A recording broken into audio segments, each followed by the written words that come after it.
కడియం శ్రీహరి గారు.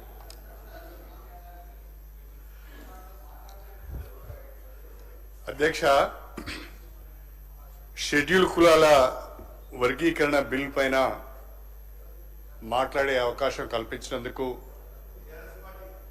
మీకు ముందుగా హృదయపూర్వకమైన ధన్యవాదాలు తెలుపుకుంటున్నాను అధ్యక్ష.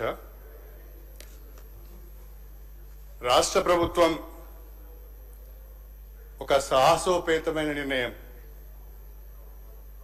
ఒక విప్లవాత్మకమైన నిర్ణయం తీసుకున్నది. దీన్ని తెలంగాణ రాష్ట్రంలో ఉన్న దళితులందరి పక్షాన హృదయపూర్వకంగా నేను అభినందనలు తెలియజేస్తున్నాను. మరీ ముఖ్యంగా మన ముఖ్యమంత్రి శ్రీ రేవంత్ రెడ్డి గారు గత 30 సంవత్సరాలుగా షెడ్యూల్ కులాల వర్గీకరణకు సంబంధించి జరుగుతున్న ఉద్యమానికి మద్దతు ఇవ్వడమే కాకుండా సుప్రీంకోర్టు తీర్పు వెలువడిన మరుక్షణం నుండే ఎంత తొందరగా వీలైతే అంత తొందరగా తెలంగాణ రాష్ట్రంలో ఈ వర్గీకరణను అమలు చేయాలనే చిత్తశుద్ధితో, నిబద్ధతతో వారు పనిచేస్తున్నారు. వారి సంకల్పానికి కూడా నేను ఈ సందర్భంగా అభినందనలు తెలియజేస్తున్నా. అధ్యక్ష, ఈరోజు తెలంగాణ రాష్ట్రంలో తెలంగాణ రాష్ట్ర ప్రభుత్వం తీసుకున్న ఈ నిర్ణయం దేశానికే ఆదర్శం కాబోతుందని చెప్పడంలో ఎలాంటి సందేహం లేదు. షెడ్యూల్ కులాల వర్గీకరణకు సంబంధించి సీఎం రేవంత్ రెడ్డి గారు చరిత్రలో చిరస్థాయిగా నిలిచిపోతాడని చెప్పడంలో నాకు ఎలాంటి సందేహం లేదు. నేను ఈ సందర్భంగా బీజేపీ మిత్రులందరికీ ఒక చిన్న సూచన చేయాలనుకుంటున్నాను. సుప్రీంకోర్టు ముందుకు షెడ్యూల్ కులాల వర్గీకరణ అంశం వచ్చినప్పుడు గౌరవనీయులు ప్రధానమంత్రి శ్రీ నరేంద్ర మోడీ గారు కూడా గవర్నమెంట్ ఆఫ్ ఇండియా తరఫున షెడ్యూల్ కులాల వర్గీకరణకు అనుకూలంగా అఫిడవిట్ వేయించారు. అదేవిధంగా రాష్ట్ర ప్రభుత్వం కూడా షెడ్యూల్ కులాల వర్గీకరణకు అనుకూలంగా అఫిడవిట్ ఫైల్ చేసింది. కేంద్ర రాష్ట్ర ప్రభుత్వాలు షెడ్యూల్ కులాల వర్గీకరణకు అనుకూలంగా అఫిడవిట్లు ఫైల్ చేయడం వలన సుప్రీంకోర్టు కూడా వర్గీకరణకు అనుకూలంగా తీర్పు ఇచ్చడానికి మార్గం సుగమమైంది. నేను ఈ సందర్భంగా బీజేపీ పార్టీని కోరుతున్నాను, సెంట్రల్ సర్వీసెస్ లో కూడా షెడ్యూల్ కులాల వర్గీకరణను అమలు చేయాలని, దేశవ్యాప్తంగా కూడా సుప్రీంకోర్టు తీర్పును అన్ని రాష్ట్రాల్లో అమలు చేయాలని నేను కోరుతున్నా. ఒక apex court 7 judges constitutional bench ఒక తీర్పు ఇచ్చిన తర్వాత that becomes law of the land. కేంద్ర ప్రభుత్వం కానీ రాష్ట్ర ప్రభుత్వాలు కానీ తూచా తప్పకుండా సుప్రీంకోర్టు తీర్పును అమలు చేయవలసిన బాధ్యత ఉన్నది.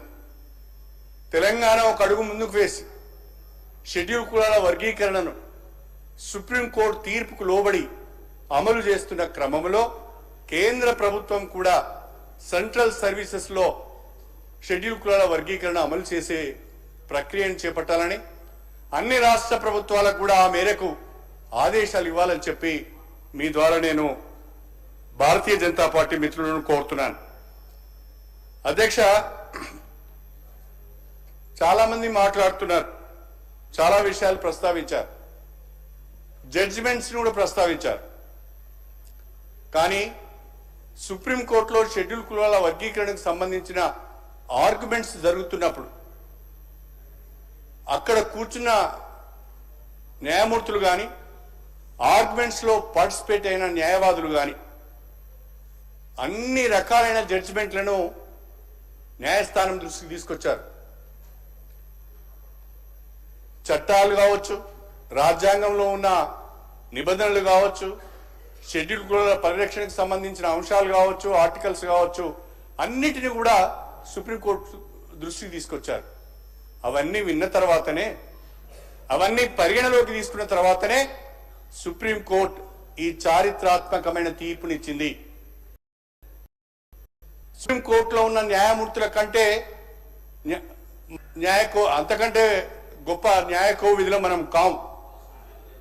కాన్స్టిట్యూషనల్ బెంచ్ అది. 7 జడ్జెస్ బెంచ్ అంటే ఇట్స్ ఏ కాన్స్టిట్యూషన్ బెంచ్. ఆ బెంచ్ ఇచ్చిన తీర్పును కూడా మనం సభలలో చర్చించడం అంటే అది సరైనది కాదు అని నా ఉద్దేశం. అది మనందరికీ కూడా శిరోధార్యం. దాంట్లో ఏదో లొసుగులు వెతకడానికి ప్రయత్నం చేయడము సరైనది కాదు. అంత న్యాయ నిపుణులము కాము, అంత గొప్ప మేధావులం కూడా మనం కాము అని చెప్పి నేను ఈ సందర్భంగా తెలియజేస్తున్నా.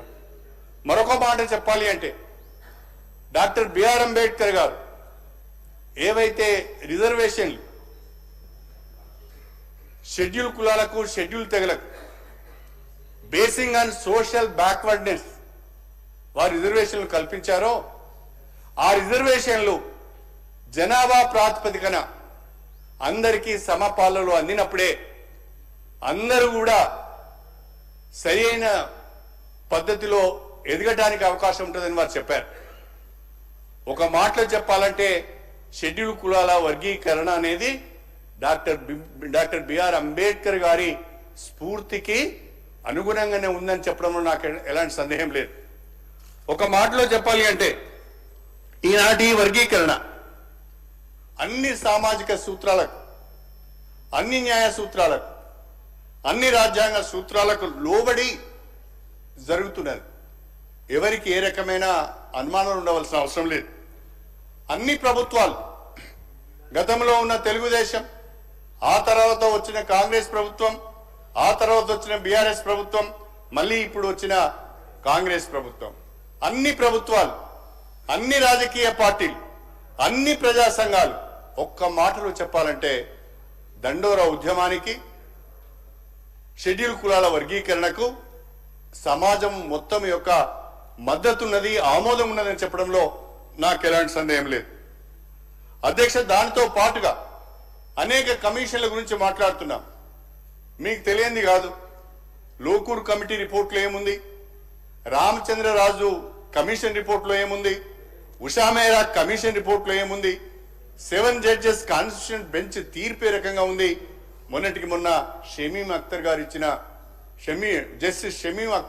గారు ఇచ్చిన కమిషన్ రిపోర్ట్ ఈ రకంగా ఉంది.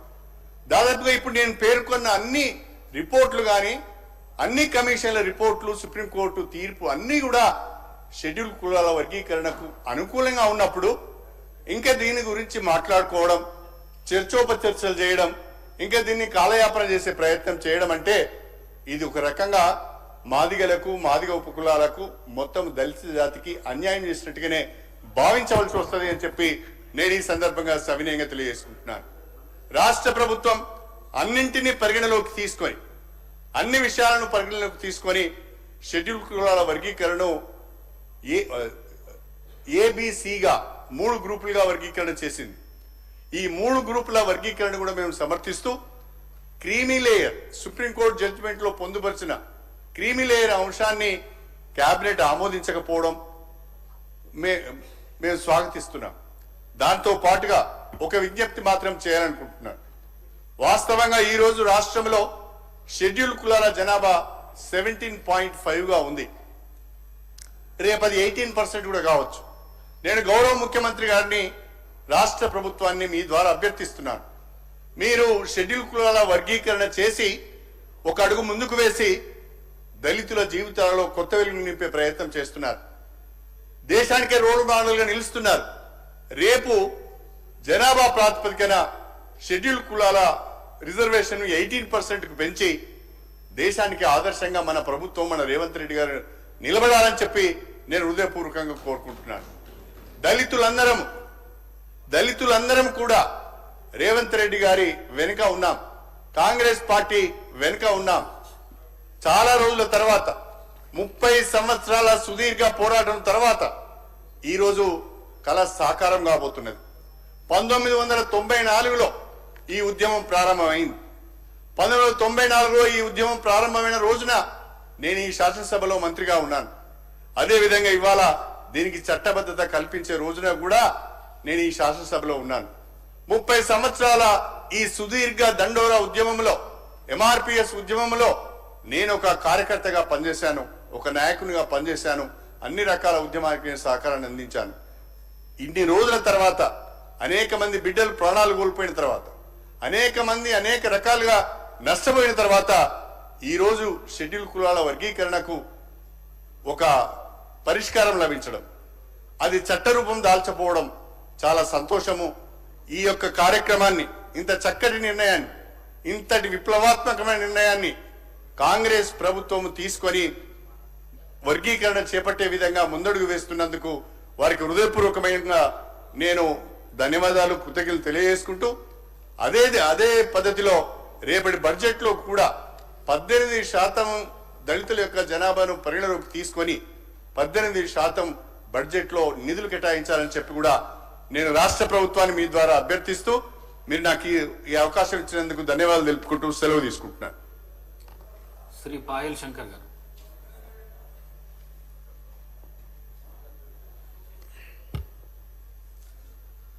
ధన్యవాదాలు అధ్యక్ష.